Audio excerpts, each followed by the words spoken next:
उसकी फटी चप्पलों में बर्फ घुसकर पैरों को सुन्न कर रही थी, पर उसके दिल में जलती हुई आग उसे ठंड महसूस नहीं होने दे रही थी। भगवान, मैंने किसी का क्या ही बिगाड़ा था। मैं तो बस मेहनत ही करता हूँ, फिर भी सब मेरे दुश्मन क्यों हो रहे हैं। उसकी आंखों के कोने भीग चुके थे। वो धीरे धीरे अपने छोटे से टूटे झोपड़े की ओर बढ़ा। झोपड़ी से धुआं नहीं उठ रहा था, मतलब चूल्हा ठंडा था। अंदर घुसते ही गंगा की झल्लाहट सुनाई दी। इतनी जल्दी क्यों आ गए? सर्दी में यूं बाहर मरे घूम रहे हो? कुछ काम धंधा हुआ कि फिर वही बहाने? गंगा, आज तो मेरा ठेला ही चला गया है। क्या? ठेला चला गया? किसने लिया? अरे वही जमींदार ने लिया। कहता है उसकी कोठी के सामने नीच लोग जो है ना, वो ठेला नहीं लगा सकते। उसके आदमियों ने सब उठा लिया है। क्या कह रहे हो तुम? किस हक से उसने तुम्हारा ठेला छीना?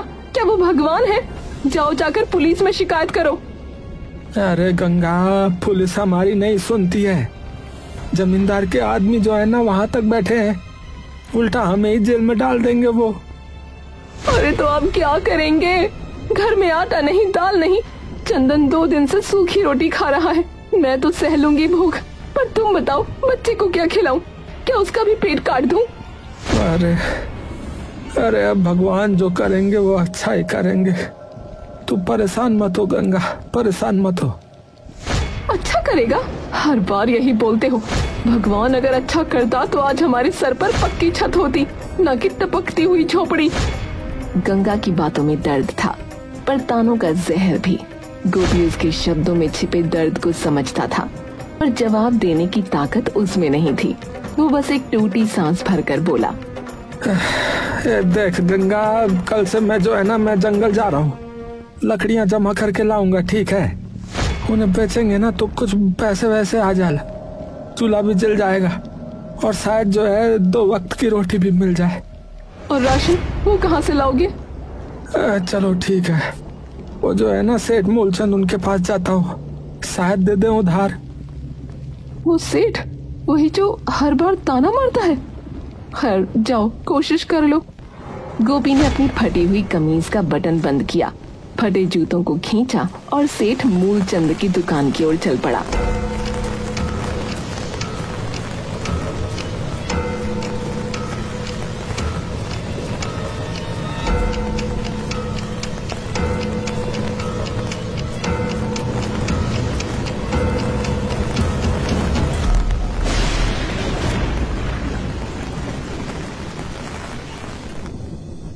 सेठ जी प्रणाम साहब जी। ओहो गोपी मोची, जरा दूर रहकर ही बात कर रहा मुझसे। बोल क्या काम है रे, क्या है? साहब जी वो घर में ना खाने को कुछ ही नहीं है। थोड़ा सा जो है वो राशन वासन मिल जाता तो थोड़ा गुजारा चल जाता है साहब जी। महीने के आखिर में चुका दूंगा साहब। अरे उधार? तुम जैसे लोग तो जो है बस भगवान भरोसे रहते हैं रे, हैं? लेकिन चलो कोई नहीं कोई नहीं, एक शर्त पे दूंगा। हाँ एक शर्त पे। क्या क्या शर्त है साहब जी? देख ऐसा है, अपना तू घर ना जो है वो मेरे नाम कर चल, बदले में तेरे को फिर जितना राशन चाहिए वो ले जा तू यहाँ से। जब तक जियो, जब तक जो करना है करो, तब तक खाते रहना फिर, ठीक है? घर मेरे नाम कर फिर चल। है घर पर साहब जी वो तो मेरा एकमात्र आसरा है, वो दे दूंगा फिर मैं कहाँ रहूंगा? अरे तू बचेगा तो ही तेरा आसरा तेरे काम आएगा कि नहीं आएगा? है ठंड में मर गया है तो घर की जरूरत किसे पड़ेगी? बोल बोल। एक गोपी सोच ले, हाँ ये मौका जो है ना बार बार नहीं मिलेगा। हाँ सुनहरा मौका है ये। गोपी कुछ देर तक खामोश खड़ा रहा। उसकी आंखों के सामने गंगा और चंदन का चेहरा घूम रहा था। पेट की भूख और जरूरतों का बोझ उसके आत्मसम्मान से भारी पड़ गया। उसने कांपते हाथों से सेठ के कागज पर अंगूठा लगा दिया। ये शाबाश। अब तू जो है ना ये दुकान गोदाम से जो है जितना राशन चाहिए ना उठा ले, ठीक है? ले जा जा। थोड़ी देर बाद गोपी थैला भर राशन लेकर घर लौटा। लेकिन गंगा तो सच्चाई जानते ही तुनक पड़ी। क्या तुमने हमारा घर उसके नाम कर दिया? गोपी, तुम्हें समझ नहीं है क्या? वो सेठ बड़ा चालाक आदमी है, वो तुम्हारे सर से छत खींच लेगा। गंगा, राशन तो देखो कितना सारा लेके आया हूँ। चंदन जो है अब भूखा तो नहीं सोएगा, थोड़ा सा बेच देंगे तो पैसों का जो है वो भी इंतजाम हो जाएगा। तुम भरोसा रखो, सब ठीक हो जाएगा रे। ठीक? तुम्हें लगता है कुछ ठीक होगा? मुझे लगता है ये सेठ हमें बर्बाद कर देगा। अगले कुछ दिन राशन से घर चल गया।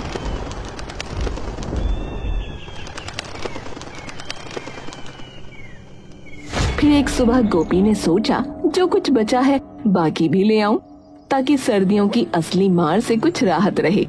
वो सीधा सेठ मूलचंद की दुकान की तरफ चल पड़ा।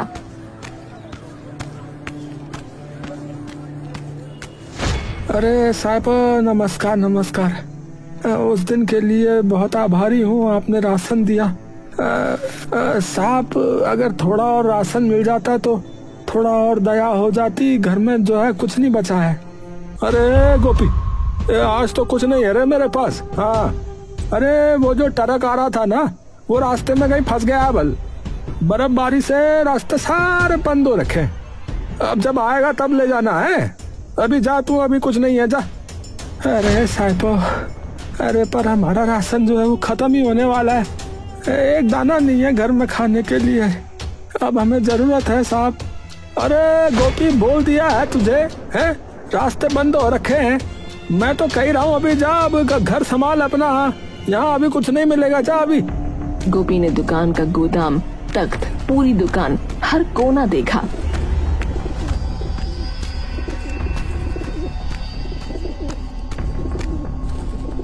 सचमुच राशन कहीं नहीं था। उसकी आंखें झुक गईं। वो उदास और भारी मन से लौट पड़ा।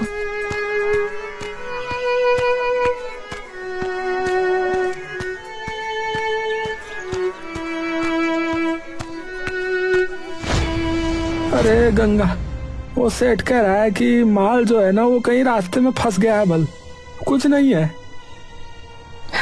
देखा, मैंने कहा था ना तुमसे, वो सेठ कितना चालाक है। पहले तो घर मांग लिया, अब राशन का बहाना बना रहा है। मैंने कहा था ना, ये आदमी कमीनों का राजा है। गंगा, तुम मत हंसो, बस मैं हाथ जोड़ रहा हूँ। ये बात पेट की है। हाँ, पेट तो पेट काट लो तुम हमेशा कुछ न कुछ उम्मीद जता देते हो। अब तुमने घर भी दे दिया। हे भगवान, चंदन की तबीयत भी ठीक नहीं है, बताओ क्या करें। कड़वी हंसी और शिकायतों ने घर को घेर लिया। गंगा उस पर टूट पड़ी, प्रश्न, ताने, दर्द सब एक साथ। चंदन, जो अपनी छोटी आंखों में बेबसियत लेकर खड़ा था, अचानक रो पड़ा और उसके छोटे छोटे शब्द घर की दीवारों में गूंज गए। मम्मी, पापा ने तो घर बेच दिया, क्या अब हम सच में बेघर हो जाएंगे? चुप कर बेटा, ऐसी बातें मत कर। तुम बड़े होकर कुछ बड़ा बनोगे, पर तुम्हारे बाप को मैं कभी माफ नहीं करूंगी। गंगा, घर का जो थोड़ा बहुत राशन बचा है उसे आप बेच देते हैं, पैसों से कुछ खाने का इंतजाम कर लेंगे, और जो है ये चंदन की दवाई का भी। जो तुझे सूझता है वही कर ले, मुझे कोई मतलब नहीं रहा अब। तुम तो चाहते ही हो कि हम मर कर जाएं। गोपी ने मुंह पर ठोस लकीर ले ली और बचा हुआ छोटा सा पर्चा, कुछ आटा दाल का हिस्सा लेकर बाजार की ओर निकल पड़ा। वो पता नहीं कितनी बार खुद को टूटते हुए महसूस कर रहा था, पर बच्चे के लिए वो कुछ भी कर सकता था। अरे दाजू, जल्दी करो, जल्दी, हवा तेज हो रही है। हवा है? क्या हवा हो रही दाजू? कैसी हवा? अरे सुन नहीं रहे हैं? लोग कह रहे हैं बर्फ की आंधी आ रही है। जो लोग घर से बाहर हैं, चलो भागो कह रहे हैं वहाँ। झट से अपने लोगों को जो है सुरक्षित जगह पे ले जाओ। वहाँ सारा बाजार हलचल में आ गया। लोग भगाए जा रहे थे, दुकानें बंद हो रही थी। गोपी ने जल्दी से जो भी पैसे मिले और जो थोड़ी सी रोटी बची थी उसे उठाकर घर की ओर भागा। गंगा, चंदन, तैयार हो जा बाबू, बर्फ का तूफान आ रहा है। बल हम वहाँ जाते हैं जंगल की तरफ, जहाँ पेड़ जो है ना बहुत घने हो रहे हैं। जंगल? यहाँ से? पर कैसे?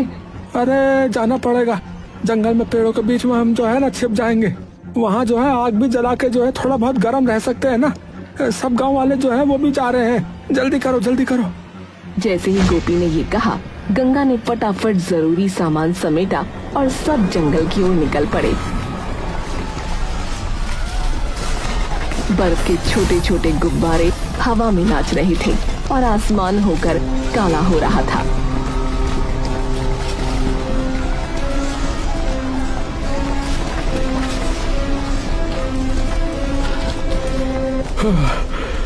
जा जल्दी चलो रे गोपी।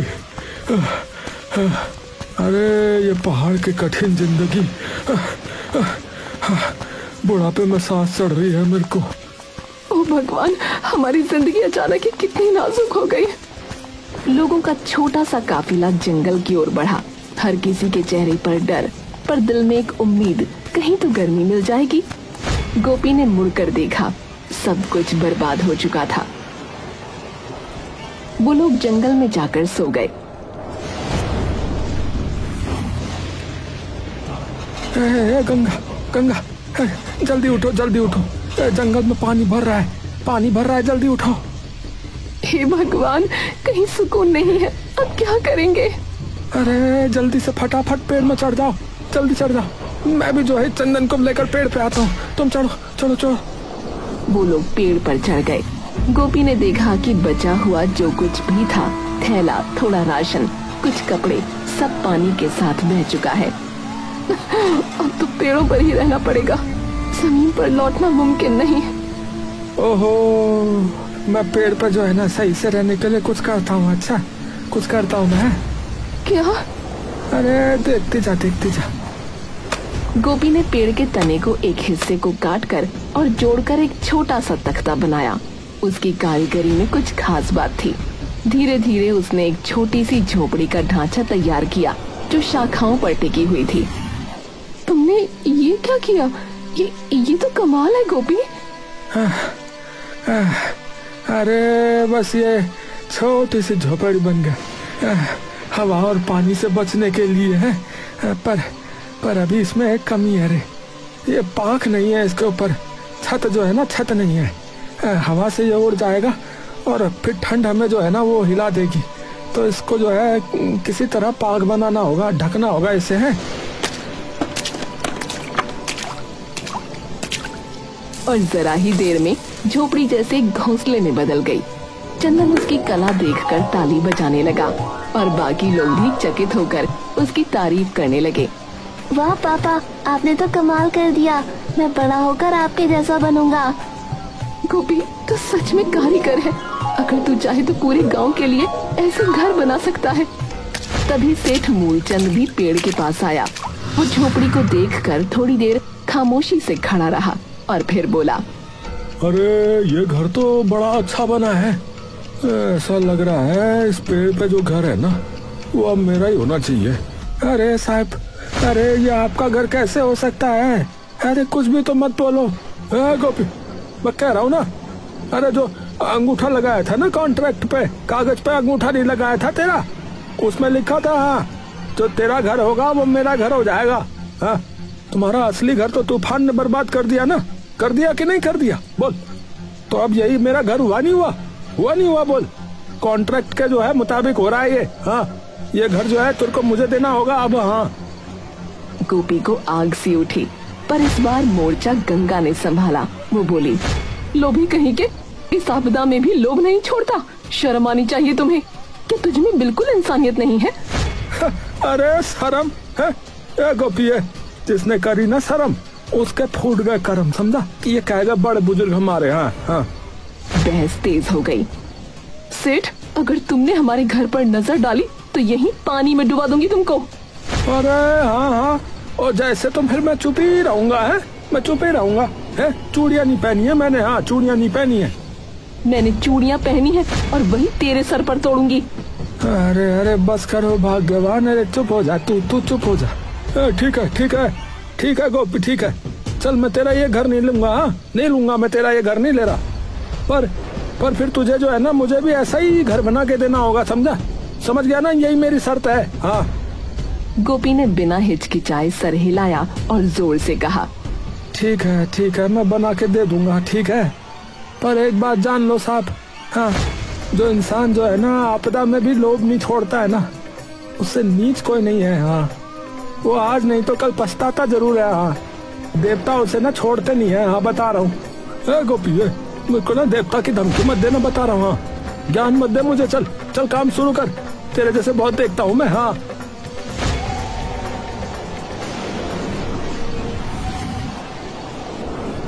गोपी ने पेड़ के तने पर फिर से कुल्हाड़ी मारी। हवा में लकड़ी की खुशबू घुल गई थी। ठंड अब भी थी, लेकिन उसके पसीने से कपड़े गीले हो रहे थे। चारों तरफ सन्नाटा था, सिर्फ कुल्हाड़ी की टक टक टक की आवाज। तभी वो सेठ से बोला, सेठ, अगर कल को ये तूफान थम गया ना, तो तुम मेरा असली घर मुझसे नहीं मांगेगा, बता रहा हूँ मैं। हाँ, वो मेरा ही रहेगा। हाँ, ठीक है, फिर ठीक है, मैंने कह दिया है। हाँ, लेकिन फिर मेरी एक शर्त है। हाँ, शर्त है मेरी, मेरा घर जो है 3 मंजिला होना चाहिए, समझ गया?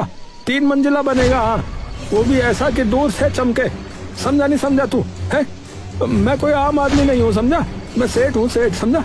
अरे जो हुकुम मालिक, जो हुकुम साहब। गोपी दिन रात काम में लगा रहा। लकड़ी काटी, बेलों को जोड़ा, शाखाओं से फर्श बनाया। उसकी हथेलियां फट चुकी थीं, लेकिन हौसला कम नहीं था। गंगा और चंदन भी उसे देख रहे थे। अम्मा, बाबू तो जैसे कोई जादूगर लग रहे हैं। हाँ बेटा, गरीब के हाथों में मेहनत का जादू ही तो होता है। मैंने ही बस कभी नहीं समझा।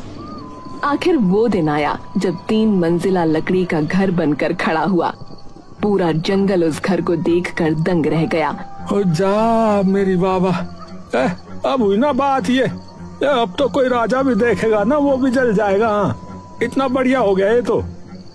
अरे साहब, अभी घर पूरा नहीं हुआ है, इसे जो है पेड़ की छाल से ढकना होगा, नहीं तो जो है खराब हो जाएगा। बारिश हवा अंदर आएगी और बर्फ भी अंदर आएगी, तो ये फिर ठीक नहीं होगा ये साहब। नहीं रे गोपी, नहीं, मेरा घर किसी चिड़िया के घोंसले के जैसा थोड़ी दिखेगा। है, सेठ जी हूँ मैं यहाँ का। हाँ, ऐसा ही ठीक लग रहा है मुझे ये। हाँ, ऐसा ही ठीक है ये, रहने दे, कुछ नहीं होगा, कहीं नहीं जा रहा है ये घर, बढ़िया हो गया। गोपी ने सेठ को समझाने की कोशिश की, लेकिन वो नहीं माना। इसके बाद गांव वालों के कहने पर गोपी ने सबके लिए छोटे छोटे घर बनाए। हर घर को उसने पेड़ की छाल से ढक दिया। ओ जा, जिसे हमने नीच समझा वही तो असली उस्ताद निकला रे। रात गहराने लगी, हवा फिर से तेज हुई। अचानक तेज बारिश शुरू हो गई और बिजली ने जंगल को रोशन कर दिया। गांव वालों के छोटे घर मजबूत थे, छाल से ढके हुए, तो उनमें सिर्फ हल्की सरसराहट हो रही थी। लेकिन सेठ का 3 मंजिला घर हिलने लगा, दीवारें कांपने लगीं। अरे जाओ भगवान, अरे ये क्या हो गया? अरे इतनी ठंडी हवा कैसे चल रही है ये? अरे ये क्या उखड़ गया? अरे अरे यहीं से हवा घुस रही है। अरे इतना जाड़ा हो रहा है, इतनी सर्दी में तो मैं मर ही जाऊंगा रे। अरे कोई तो बचाओ रे। छत का एक टुकड़ा उखड़ गया, हवा सीधा अंदर घुस आई। अरे गोपिया, कहाँ गया रे? अरे कोई तो बचाओ मुझे। गांव वालों ने आवाज सुनी, लेकिन सब चुप रहे। सेठ जैसे तैसे बाहर निकला, भीगा हुआ, थर थर कांपता हुआ। गोपी, अरे मुझे अपने घर में जगह दे, मैं ठंड में मर जाऊंगा रे। अरे बहुत जाड़ा हूँ मेरी। अरे नहीं गोपी, इसे याद है तूने जब मदद मांगी थी तो ये हंसा था। अरे गंगा, अगर हम इसके जैसे बन गए तो फिर फर्क ही क्या रह जाएगा इसमें और मुझ में? है, फर्क ही क्या रहेगा बोल? अरे जल्दी जल्दी अंदर आजा सेठ, जल्दी अंदर आजा, बाहर बहुत जाड़ा हो रहा है। अरे गोपी, अरे तू बहुत बड़ा आदमी निकला रे, बहुत बड़ा आदमी निकला है तू। जी रहे, मैंने तेरे साथ बहुत बुरा किया, पर तूने जो है मेरी जान बचा ली रे। अरे देखा गंगा, इसी को कहते हैं भगवान की लीला है। कभी कभी तूफान जो है वो घर को नहीं है, बल्कि इंसान को बदलने आते हैं। हाँ, समझ गए सेठ जी? हाँ, मानते हो ना इस बात को? यही होता है। सेठ की आंखें भर आईं। अब सेठ सुधर चुका था और फिर अगली सुबह से मौसम सुहावना होने लगा और जल्द ही सब अपने गांव वापस लौट गए।